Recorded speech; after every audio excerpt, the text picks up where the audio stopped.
Ja, genau, diese Rekonstruktion mit Fragen und da, genau, da sind wir jetzt irgendwie dabei, diese Pentagramme irgendwie, die so in Varianten bestimmt haben, verallgemeinern, genau. Ja, okay, aber nur genau.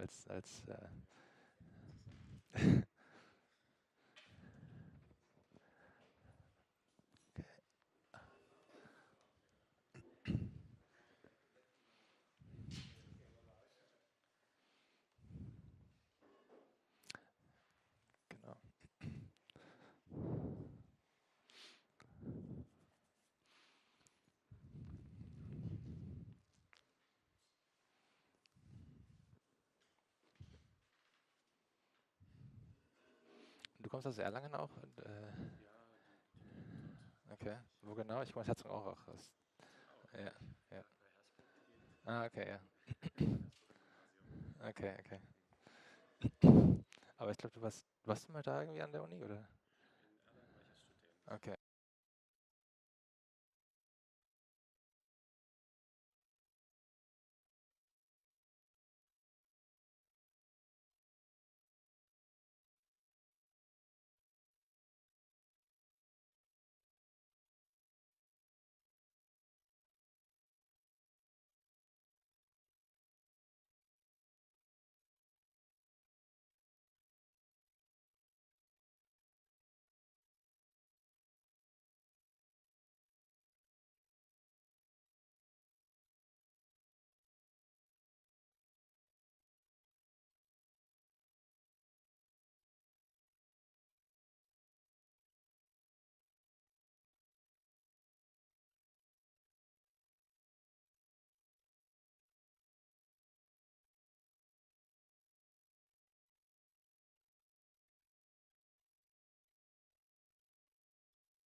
Hallo, hallo, ist das an?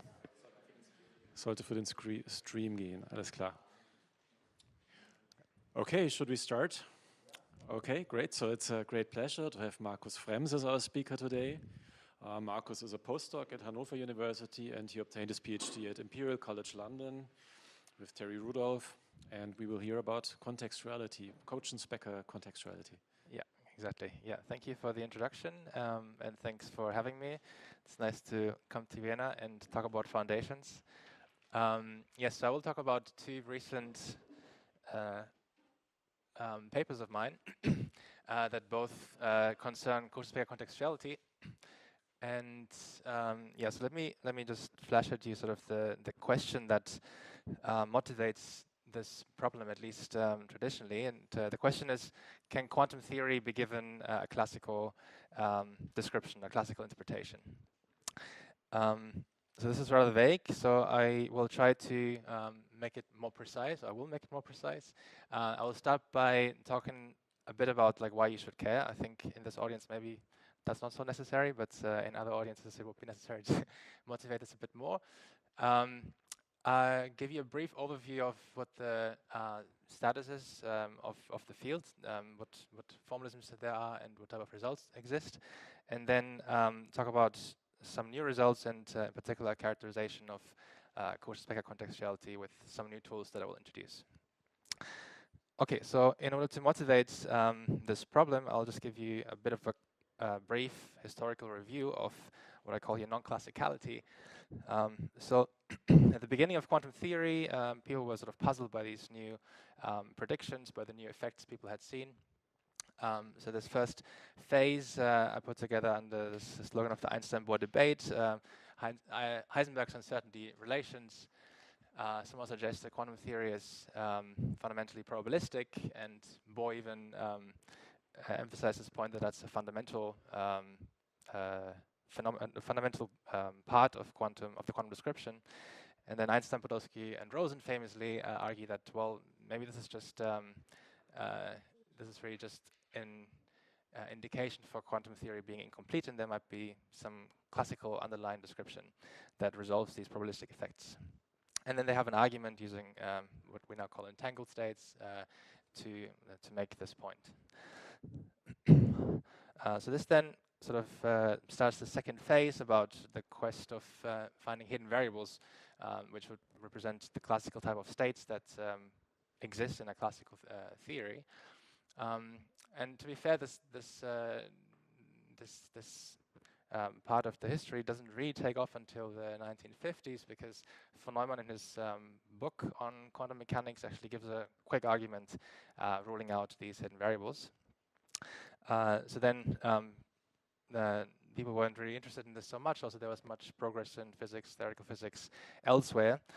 So it only kind of resurfaced with Bohm picking up ideas of de Broglie and writing down a theory of hidden variables, which is the Bohm's pilot wave theory. And Bell becomes very interested in it and realizes what people had realized before, that this type of theory is, well, also de Broglie's suggestion of how to interpret quantum theory is intrinsically non-local. And Bell asked the question, is that necessarily so? Can we have a hidden variable theory that's also local? And then he proves these famous theorems that you all know, that that's impossible. So a classical description of quantum physics is necessarily non-local. And a theorem that's sort of similar in spirit is the Kochen-Specker theorem. It doesn't talk about composite systems, but it talks about a different notion of classicality that I will introduce in a second, and also makes a statement about that classicality in this sense is incompatible with quantum theory. Okay, and in line with this historical phase, I just want to mention that there are obviously all these experimental tests that also won the Nobel Prize in Physics on about proving testing these non-local correlations. And then the third phase in this overview I see as sort of turning this question around and not thinking about this as a weird effect of quantum physics, but actually as a resource that might be useful for quantum computation or quantum information processing tasks. And there are some results that link entanglement and also contextuality to advantage in quantum computation. Okay, so with this overview, I see the motivation in these two aspects. So the first one being sort of a structural mathematical nature. So non-locality in quantum theory has started the study of entanglement, and entanglement theory has given lots of insights into quantum theory formally, structurally. And it would be nice, or at least an interesting question, if contextuality can have a similar sort of effect and hide similar structural insights. And the other one is, can we use this as a resource for quantum computation? Is it necessary for quantum advantage in particular tasks? Okay, so much for the motivation. I hope you're convinced that this is at least a worthwhile topic to consider. So let me just differentiate briefly the notion of classicality that I will talk about from the one that is maybe more common to you. So I will not talk about local hidden variable theories like in the Bell case, where just for, yeah, thanks. Just to remind you, so there the idea is that correlations, well, you look at, you know this, you look at correlations between space-like separated observers and the sort of underlying classical principles that he uses, the principle by Reichenbach, and you have relativity as a background structure, which enables you to prove his theorem. What I will talk about is this different notion of classicality, which constrains observables not between space-like separated or observers or composite systems, but actually for like a single system, or at least it applies to single systems. Okay, so a bit more explicitly. So what I will consider, and this is also what Kochen-Specker consider, is a type of mapping from the observable structure of quantum theory of the Hermitian operators, so SA, the self-adjoint operators on some Hilbert space, into the observable structure of a classical theory. So the measurable functions, the random variables on some classical state space. Yeah, so usually a classical state space would have lots more structure. Here it's actually sufficient. For this argument, it's sufficient to think of it as this basic measure theory structure. Okay, and the question is, what type of constraints should this map satisfy?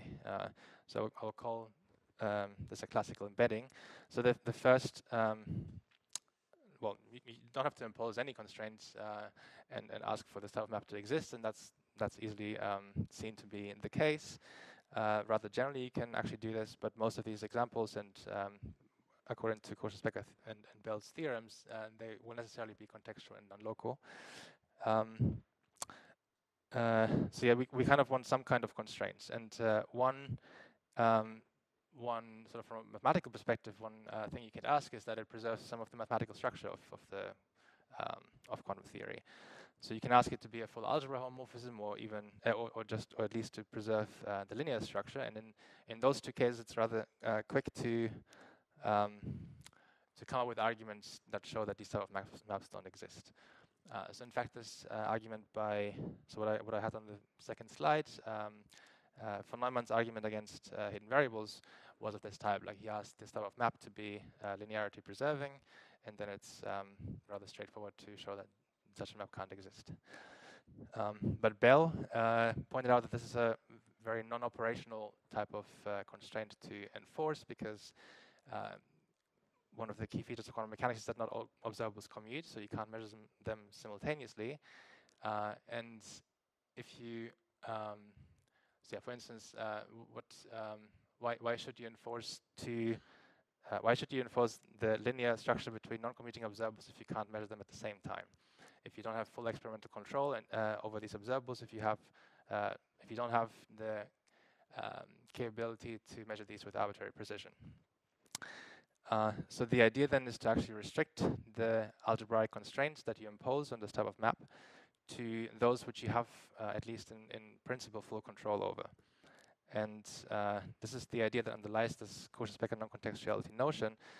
So they sometimes call it a partial algebra homomorphism. So the idea is that you constrain this map to preserve algebraic relations between commuting observables. And just to make sense of the actual notion that they write down, let me remind you that commutativity in quantum, so simultaneous measurability equates to commutativity in quantum theory, and two observables commute in quantum theory if and only if there exists a type of mother observable with respect to which you can write these two observables O prime and O double prime here as functions of.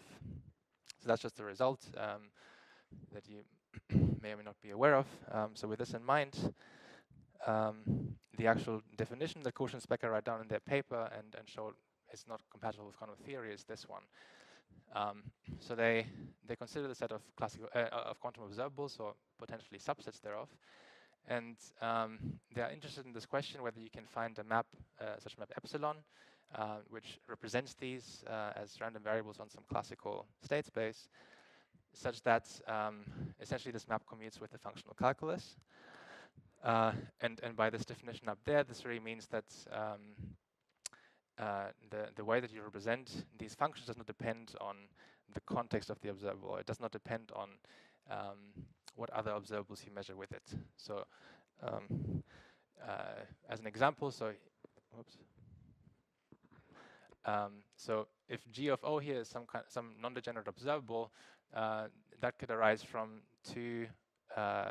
It could arise via coarse graining from two non-degenerate observables that therefore define different contexts or different observables that you could measure simultaneously with it. And this condition here essentially says that the way you represent this function, this operator g of O, does not depend on this other observable. Okay, so that's the definition that Kochen-Specker write down, or like the notion that they write down in their paper, and ask if that's compatible with quantum theory. And the motivation is that you believe that quantum theory is like accurate, at least between accurate and should be reproduced in a classical description, at least for commuting observables. Yeah. It's actually any map that just satisfies this property. Yeah.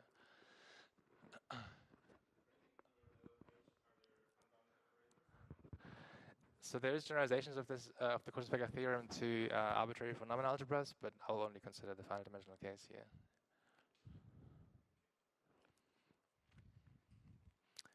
Okay.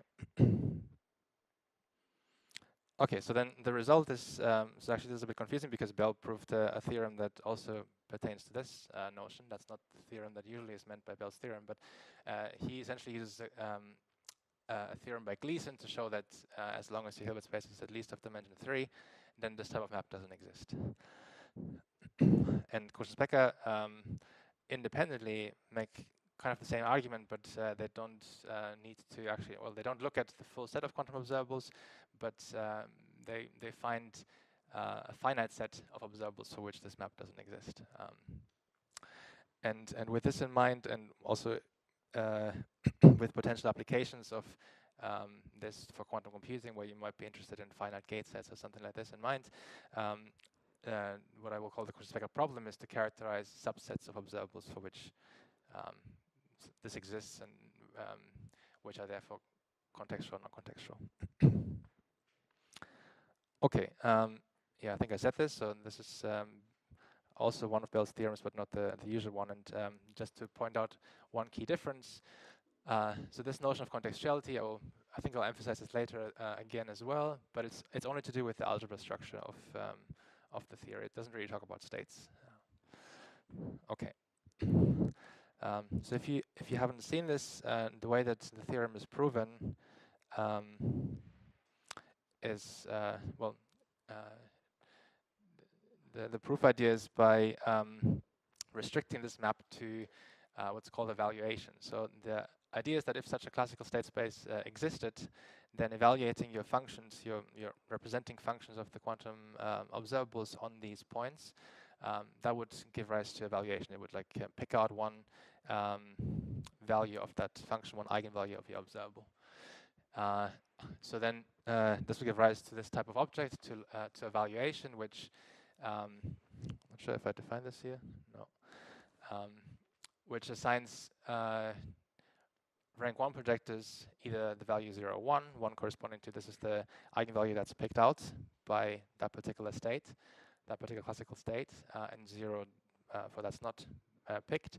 So evaluation would, for any complete set of mutually orthogonal rank 1 projections, pick exactly one, would assign exactly one of them the value 1 and all the others the value 0. So the question is, can you find, well, if such an epsilon map existed, then these type of evaluation functions would also exist. So Kochen-Specker proceed by saying, okay, well, maybe we can already rule out this type of map and this type of notion. And in fact, they succeed in doing so. So rank 1 projections are, so they actually consider the just R3 and vectors that are orthogonal. So the for instance, the left-hand side is the orthogonality graph that they originally constructed. So I think it's 117 rays that whose orthogonality relations rule out the existence of such evaluation.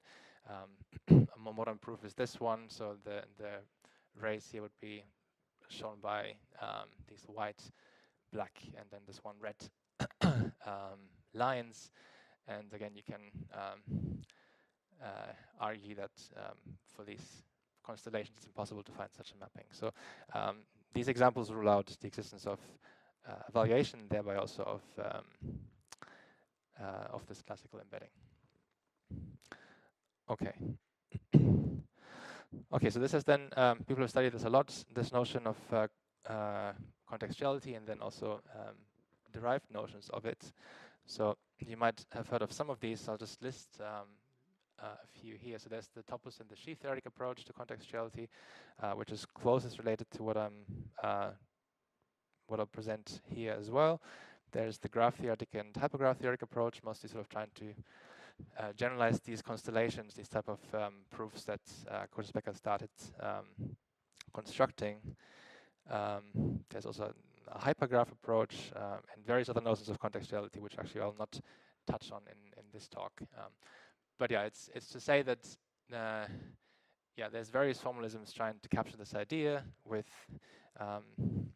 yeah, using slightly different notions and being not really compatible. So what I want to point out is that at least if you have this goal in mind to maybe use this notion of contextuality as something that also gives you some structural insight into quantum theory, then it's fair to say that yeah, maybe the right notion is not yet pinned down properly, and that sort of hinders the unveiling of the right mathematical structure.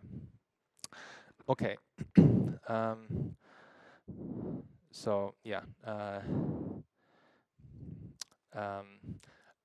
What is lacking at this point, I think it's fair to say that yeah, there's not really a unified framework for contextuality. People argue for like their notion being the right one, and maybe like a deeper structural insight into quantum theory is lacking too. So Specker, in a paper that actually predates their theorem, and where he conjectures that the theorem should hold, has the intuition that it should have some kind of geometric reason that gives rise to this these kind of contextuality proofs. But okay, depending on what you mean by geometric, but I think it's not as clear as it could be, or these maybe there's something deeper in the quantum structure than these like orthogonality graphs that I've shown, which has not yet emerged. Okay, and then the last point I wanted to make here is that also in terms of trying to analyze resources for quantum computation, in particular contextuality, a proper mathematical framework is arguably needed to actually evaluate it and analyze particular scenarios.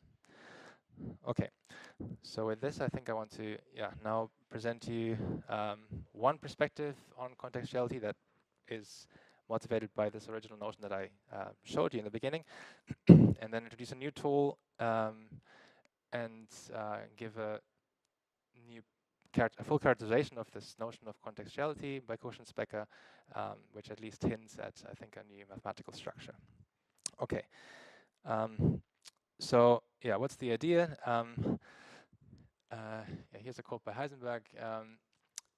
So the idea behind the Copenhagen interpretation is that you really only have access to your quantum system only in in one classical perspective at a time. And the idea is somewhat to take all of these different classical perspectives into account at the same time, so kind of collect them into one structure. So how can we formalize this?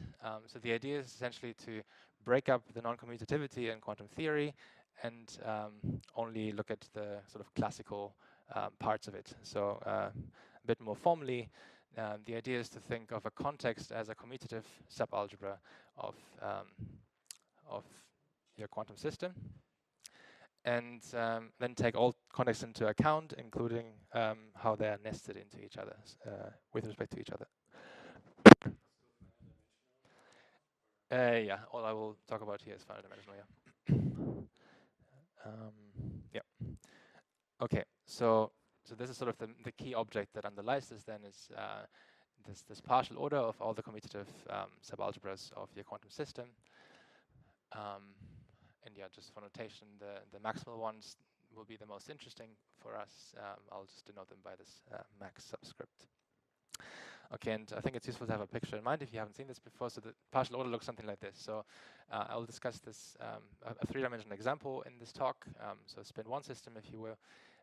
So in this case, the type of context that you get kind of come in these three types. There's the trivial one at the bottom, which just includes all the observables that are multiples of the identity. Then the top layer is the collection of contexts that are generated by, or that contain non-degenerate observables with respect to some, well, with respect to some projectors that corresponding to the spectral resolution. And then this middle layer here is the corresponds with context or commutative subalgebras containing degenerate observables. And you can already see, like in this three-dimensional case, these partial order relations become quite complicated very quickly. Okay, so how does this relate to this notion of contextuality by Kochen and Specker? Well, actually, there's a neat way of writing these contexts. We can think of them as being generated by some given observable. So what I mean by generated here is that given some observable, you can apply in the functional calculus spectral calculus sense, you can apply any function to it and you get a new observable. So applying arbitrary functions to it, we can generate the whole context, a whole context from it. So in particular, if yeah, for this maximal for the maximal context, a generating observable would have to be non-degenerate. Okay, and then the contexts that are not maximal can be thought of as being generated by some non-degenerate one to which you apply some degenerating functions, something that some function that does some coarse graining where you forget some information about some spectral values.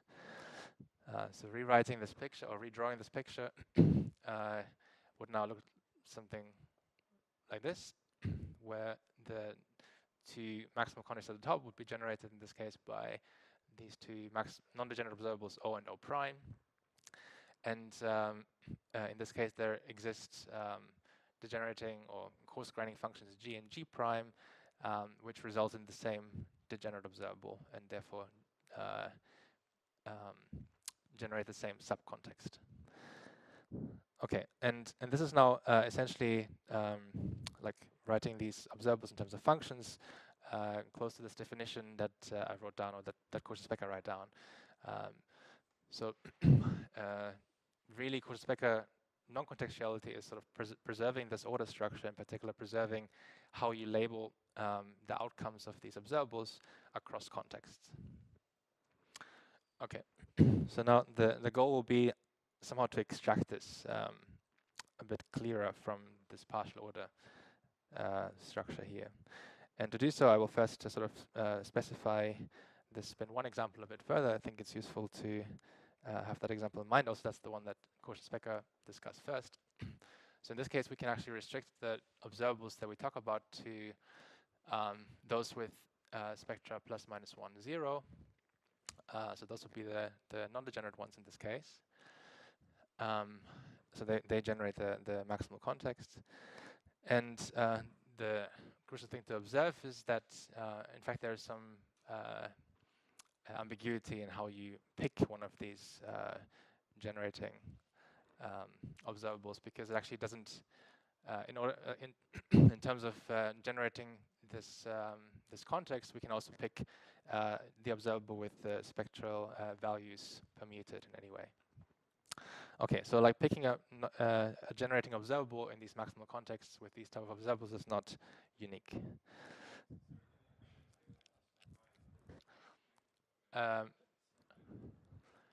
No, I just mean the symmetries on the spectrum. So in this case, it's just permutations, right? So the spectrum here is 3 valued, plus minus 1, 0. And by this notation, sim, SP, S, I just mean the symmetries of the spectrum of S, so just permutations of these 3 values.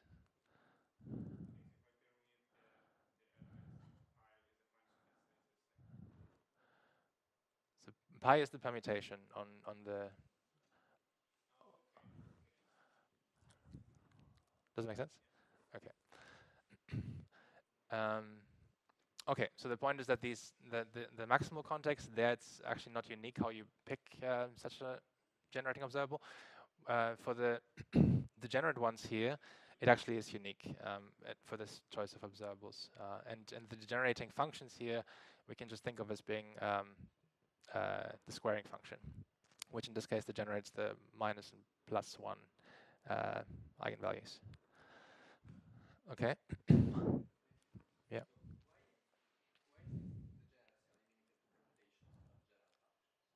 Sorry? Yeah.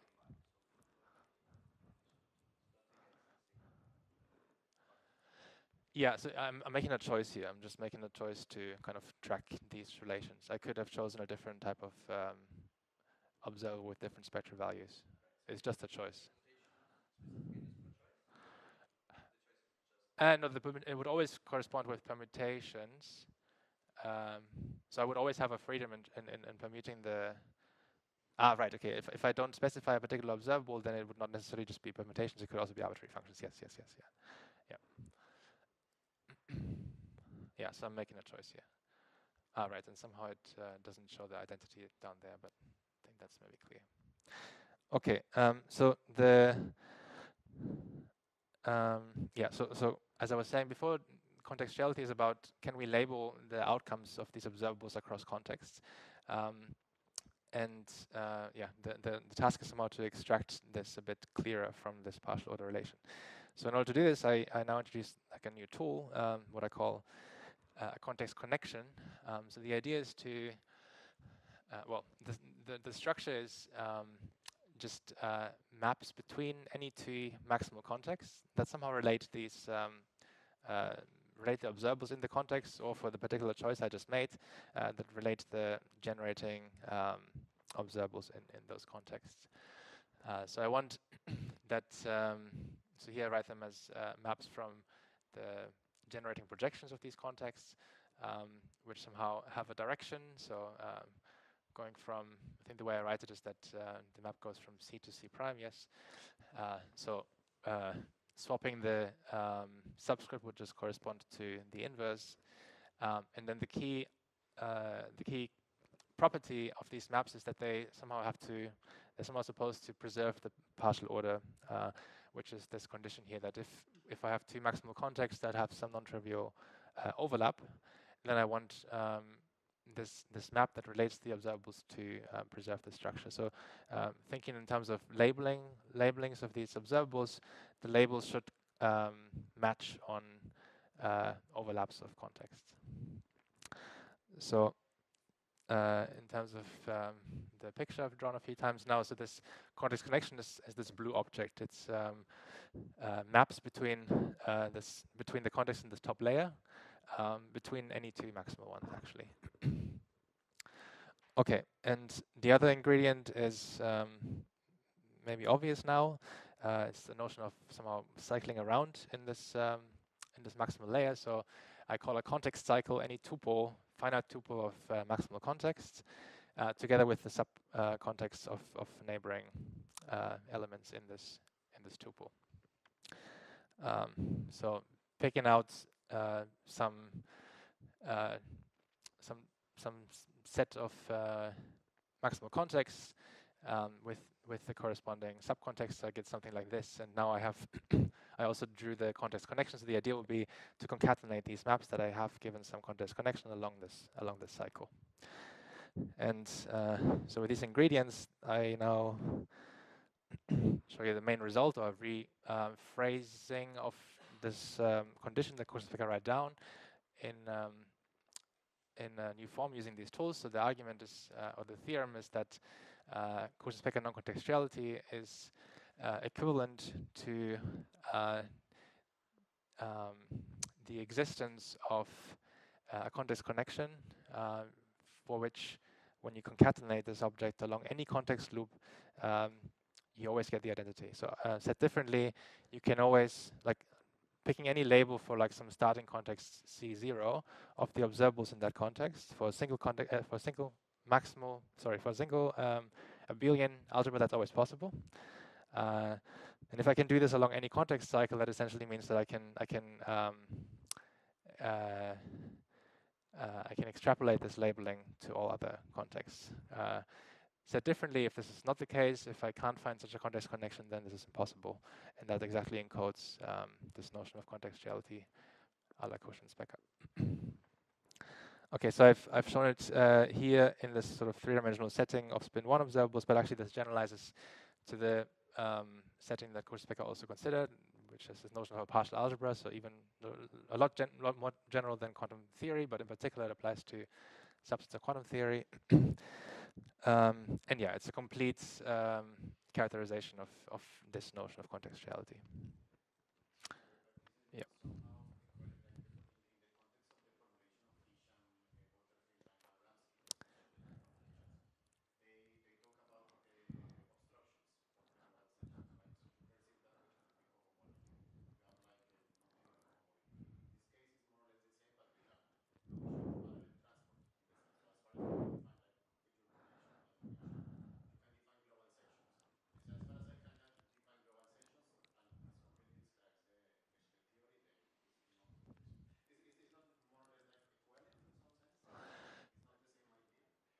I mean, it's related for sure, but it's different. I will actually point out why it's different in a second. So it's not the same notion as the existence of these global sections that people usually study in the sheaf approach, say.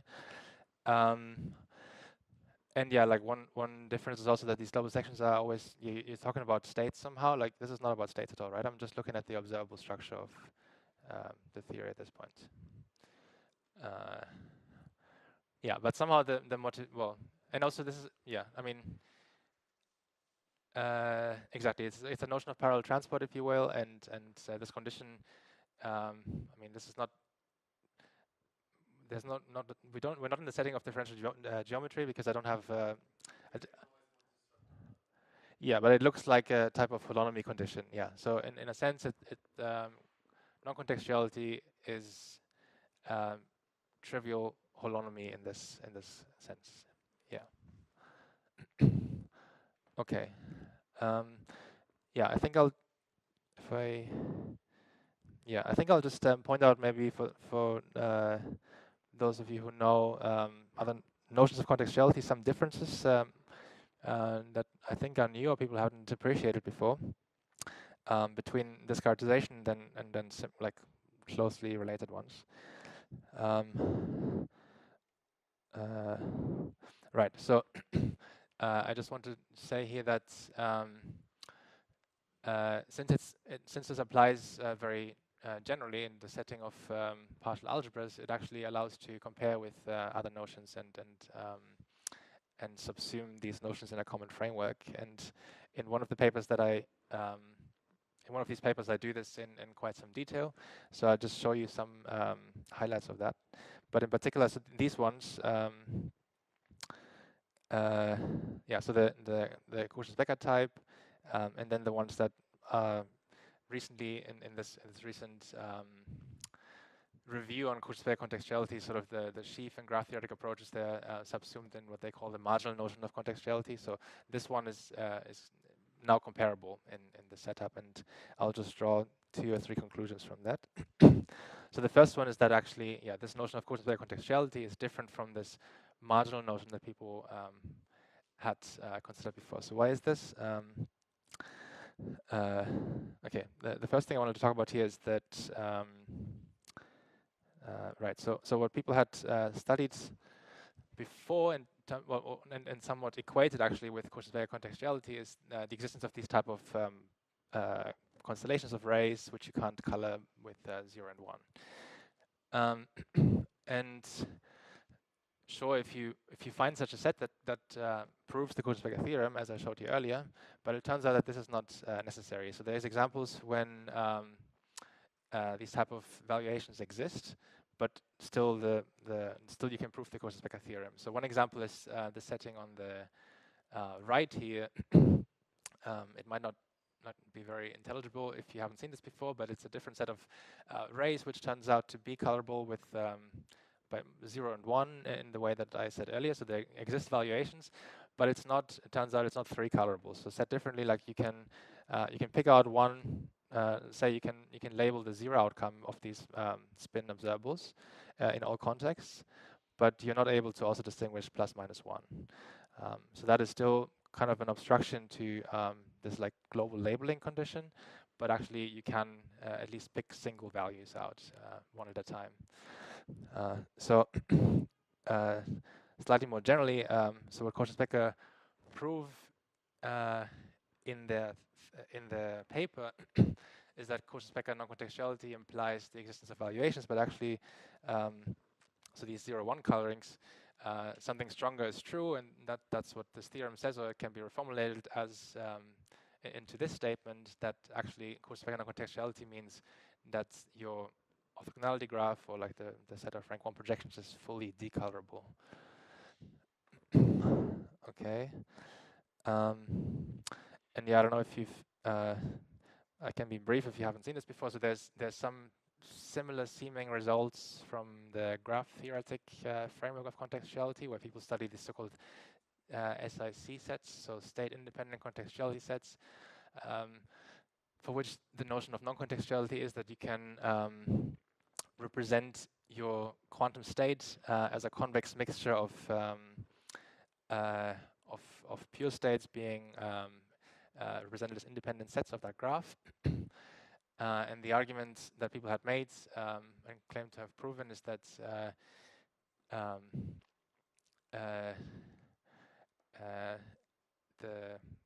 being state independently contextual implies that that the chromatic number of the orthogonality graph is greater than D.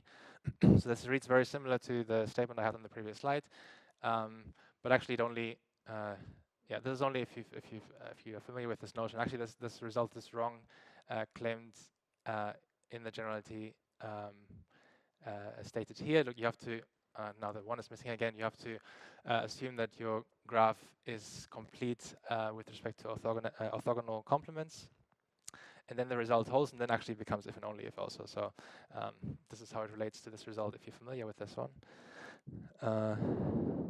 And then, yeah, the last one that is maybe the most interesting is that it's different to this notion of marginal contextuality that people have been studying a lot. So here, the focus is actually on states, and somewhat, I guess, the motivation is similar to that in Bell's theorem,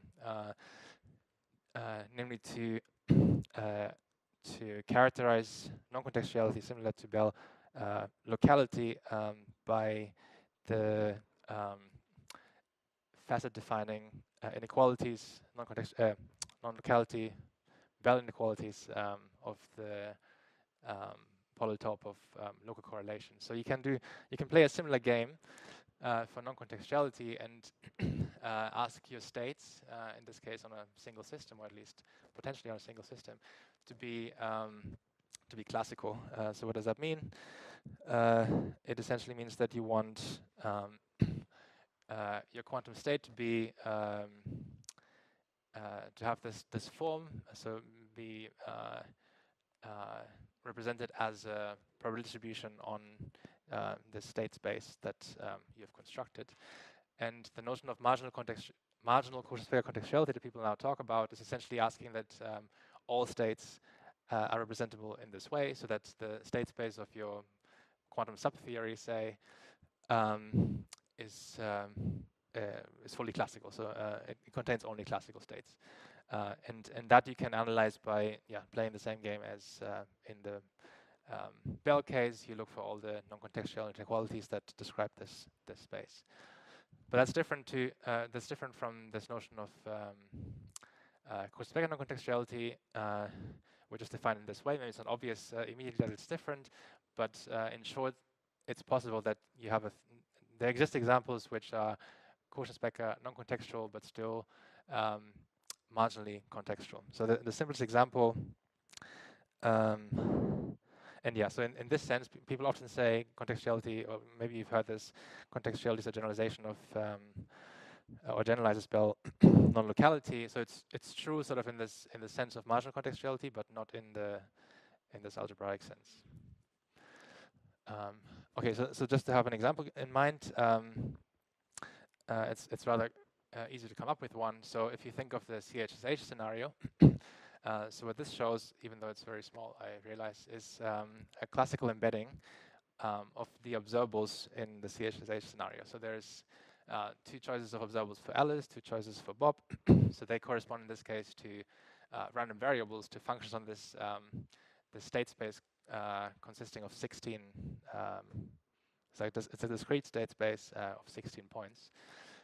So the functions here are just defined by the support of, well, like where they evaluate to 1 and -1. So they're supposed to represent spin 1/2 observables for Alice and Bob. And then these arrows here indicate the coarse-graining relations between contexts. So for instance, unfortunately the ones are always not shown somehow. So this observable here would be the one where we marginalize Alice's on Alice's side. Okay, so this actually shows that the CHSH scenario is embeddable in a classical you can represent the quantum observables in the CHSH game as random variables on a classical state space. But obviously it's not fully classical. There exist correlations that are not classical.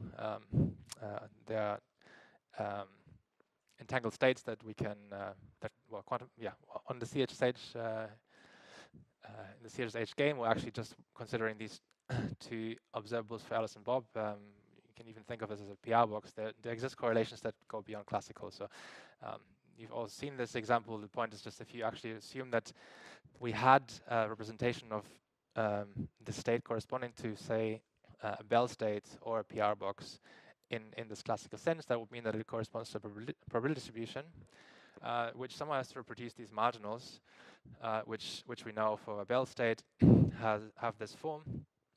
And then sort of just adding up these contributions in the middle, you see that you get at most 3 contributions for every single state. And since with the hypothesis that actually corresponds to a probability distribution, like 3 times the all contributions should be at most 3, but adding up those 4 contributions gets you something bigger than 3, so there's a contradiction. So it's impossible to represent certain states classically. So this is a counterexample to, well, it's an example which is Kochen-Specker, non-contextual, but not marginally non-contextual. So yeah, if you haven't seen these type of different notions, then it's just to say, okay, there's a zoo of different notions, and they actually don't, they're not compatible in many cases. I think that's where I summarize. So yeah, I've shown you a complete characterization of this notion of contextuality that was first proposed by Kochen and Specker, and suggested that this actually, well, may give rise to or be extended to a unified framework for contextuality, including other notions that people have considered elsewhere. And yeah, some first applications or results that come out of it is that, yeah, it resolves some discrepancies that people have been noticing before, but not really able to resolve. For instance, with these like state-independent contextuality sets and Kochen-Specker sets, and it well, actually corrects and generalizes some existing results. Okay, and then as an outlook, just want to give you an idea of where I think this could be going and would be interesting to continue towards. So I think I'm most interested in this sort of conjecture that or intuition that Specker had, that maybe there's some geometric reason for contextuality underlying contextuality in quantum theory, and so this reformulation, as you pointed out, it looks something like a non-trivial holonomy type of condition. So for these discrete scenarios that I've discussed so far, it's a bit of a stretch because there's no differentiable structure. There's not even a topological structure. But if we take all of quantum theory, then probably it's possible to actually define make it into a geometrical space and then analyze this in more detail. And one can hope that, for instance, this notion of a context connection actually relates to something that deserves to be called a connection in the differential geometry sense, and maybe also is more restricted. So the result I showed you was non-contextuality means or is equivalent to the existence of a context connection satisfying this trivial autonomy condition. In nice scenarios like, I don't know, if you have Riemannian manifold and you ask for metric compatibility, then there's actually a unique connection. Maybe something similar happens too if you restrict to more structured quantum theory, and then this becomes a more practical tool to work with. Yeah, and then once one has these tools, one can try to apply them in examples of information processing task or models of quantum computation.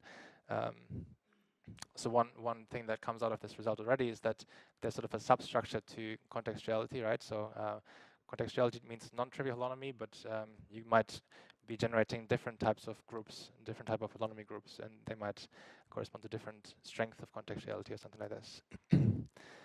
And yeah, if you wanted to, you can also play this game that people have been playing for many years to like come up with the simplest type of contextuality scenario, or like maybe with a general construction of these type of gadgets. Okay, I think I want to end here. Yeah, so thank you very much.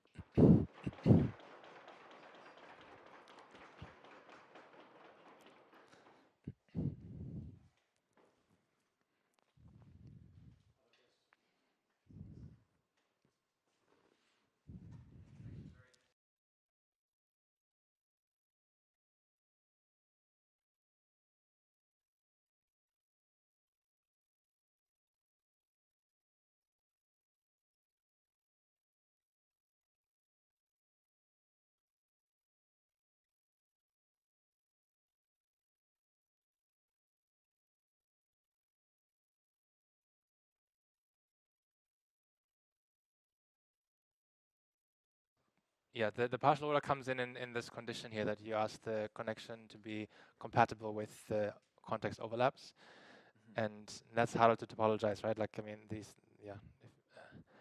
yeah, somehow you want to encode the these overlap conditions too, and I'm not exactly sure how to do that.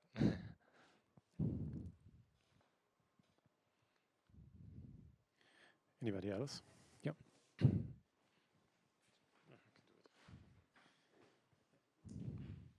Thanks. Very nice. Very interesting. Yeah, following like I mean, connecting with this idea, but with the things that we were discussing before, like you will say that this is more or less like out of your work, and like also this shift, like former previous shift theoretic approaches, that this is more or less like a problem of topology in some sense, but not It's what, sorry, what? a problem of topology. It's a topological problem. Alexander's topology. Exactly. Yeah, We have to perceive something. Like in their case, they're using cohomology. You are using like something that with this notion of connection and so on. But it's not really topology, as you mentioned. Like for instance, precisely at this point, like how like the intersection, like in the way it's defined, is because you are picking a particular like topologization, so to speak, of the family of context that is the Alexandrov topology. You are using you could fix that, yeah. Exactly. But in the general sense, like if you are thinking of general, not particularly localic topos, but like in general, as far as you have let's say, I mean, we have the context, and we impose that it should be I mean, it's a small category, and I can build these Grothendieck topologies, no, like alternatives. That is not really a topology, but it's like behaves like something like that. You will say that maybe working in that context, like maybe playing with these things, that in some sense is an idea of working out different notions of coarse graining. This is ideal, yes? I don't know, like what's your feeling about that? Yeah, so maybe one comment. Yeah, exactly. I mean, there's some topologies that you can define, and the Alexander topology would be the one that's natural for just sort of in this case, the vertical structure, right? So the coarse graining relations. But that's sort of like orthogonal in some sense to the topology that you have on the horizontal level, which would correspond to what you were saying with the frames, right? Like where you can unitarily rotate or something. So ideally, you have a topology that kind of connects the two and encodes both, right? Like you somehow want the information that this frame is close to this one if you just rotate a bit, but you also want the information, you want the topology to encode somehow that. But this is more or less like making a chiffification, no? Like you have some functor, you are mapping these things somewhere, and then you impose this, like a chief condition. That is more or less what you have there, no? I mean, you could define it. And then you are translating the compatibility down to a compatibility up. Maybe I'm not understanding. I mean, you can do this with the Alexander topology, and then that's, I think, it gets close to what people do in the sheaf approach. What I'm saying is, I think in order to get, like, I don't know, I would like to make contact with the geometry that you have on, like, I mean, okay, if you think of contextuality in general, not necessarily quantum, then I guess these like coarse-graining relations are the only thing you have, and then it's natural to just consider that topology. But in the quantum setting, there is another topology, another sort of actually differentiable structure if you just look at the horizontal level of context. And that's not encoded if you just, so somehow you have to define that first, then you can again play this game of like defining sheaves over this partial order with topology and so on. But right now it's not clear exactly what type of topology that would be, how you combine these two. Okay, thank you, super interesting. Yes, any more questions? Yeah. Yeah, thanks, that was super interesting. I have a couple of questions. So first would be if you would like to say something about this notion of a partial algebra, what it is and why it's interesting in this context. And your result, that's if and only if it's been stated in dimension 3, does it generalize? And yeah, maybe, well, it's been discussed a little bit here, but I don't fully understand. So maybe you can say a little bit about how you see this actual differential geometric structures appearing on the level of this maximal contexts in general. Yes. Okay. Okay, right. What was the first question? The partial algebras. Partial algebras, yeah. So it's just algebras where you restrict the algebraic operations to commuting operators, or like in this more general sense, like you define a notion, you define some kind of subset condition of your observables, which encodes which observables are simultaneously measurable or compatible or something like that, and then all other algebraic relations, say additivity, multiplicativity, or whatever, are defined only with respect to this set, so only with respect to these commuting in the quantum sense, or like compatible. In a sense, if two operators they don't commute, then you just don't multiply them ever. Yeah, there's no notion of multiplying them. Yeah, and maybe that's, well, I think that's the motivation that Kochen-Specker like have, or Bell has too. It's like, what does it mean, well, operationally, or what does it mean to like multiply to operators? Fair enough. Physically? Yeah. So like for commuting ones, it's clear, and so that's the only structure they impose. So yeah, these partial algebras are just that. They restrict algebraic relations to commuting observables. Yes, the result generalizes beyond the three-dimensional case. Still only final dimensional for now, but yeah, it holds for arbitrary partial algebras, in particular quantum theory of final dimension. And the last one was about the geometric picture. Yeah, okay, so so what I have in... Sorry, just like what is your starting point to think about this? I know the projective space, for example, and yeah, how would you start doing this? Yeah, that's a good point, because I mean, there's this notion. Well, there's this. There's something called geometric quantum mechanics, where people have sort of where people think of the set of projective Hilbert space as a Kähler manifold. So you have a differentiable structure. There's a symplectic structure on it, and you can do Hamiltonian mechanics, and your functions, your classical functions, become expectation value functions of your operators. So that's sort of on. Well, in this case, in this three-dimensional case, would actually be the sort of middle layer of context that has this structure. and that you could, if you look at all, at full quantum theory, that you could topologize and give a differentiable structure as such. But yeah, in this case, these vertical relations play no role, right? Because there's no context overlaps between one and another rank 1 projection. So the idea is to somehow lift this picture to not sort of the first case here, but like the top layer, for which you still have some differentiable structure. You can think of this top layer as complete flags, and then like you get a complete flag manifold, so that also has a manifold structure, and differentiable structure. So that is sort of the horizontal level, if you like. So that encodes which flags are close to each other on the top level here, but it says nothing about these coarse graining relations. So that's what I meant earlier. It would be nice to marry this kind of perspective, this sort of differential perspective, with the coarse graining relations that you get from just looking at the Alexandrov topology. Right. Yeah, thanks. That's super interesting.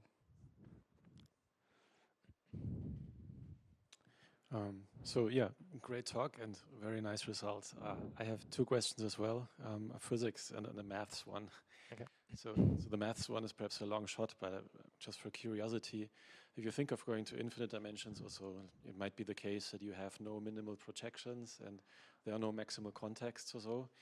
Do you think that this can somehow be carried over, or even the usual definition of Kochen-Specker contextuality still makes sense there, or needs to be generalized? So yes, I haven't thought about it much. It would probably be difficult because somehow what goes into this is you can compare. Well, I mean, I define this context connection between maximal algebras, and they somehow are like isomorphic, right? So they're always the same. So I need something like that also in the infinite dimensional case to define these context connections. Maybe that would be sufficient to define this notion. But also so there's a generalization of the Kochen-Specker theorem to arbitrary phenomenal algebras, but that essentially works not with these like discrete type of examples, but it essentially uses that Gleason's theorem holds for arbitrary phenomenal algebras. So then you can always, no state, no quantum state we know like picks out a unique eigenvalue for every observable. So in that sense, you don't have valuations. And in that sense, the also infinite dimensional examples are Kochen-Specker contextual. But yeah, at first this kind of perspective breaks down. Okay, yeah. The physics question is, so when you've shown that this is very different from, say, Bell non-locality.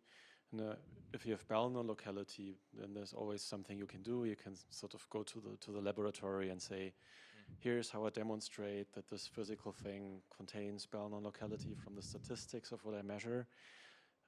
It seems the definition and the characterization here is more on a more abstract level. Yeah. Do you see any chance of relating this to sort of experimental predictions, or saying like, how would I determine this connection perhaps somehow experimentally, if that makes sense? Yeah, that's a very interesting question. I have thought about it a bit, but not really gotten anywhere with it. I think it's, like maybe measuring this connection would be an interesting thing to do if that's possible.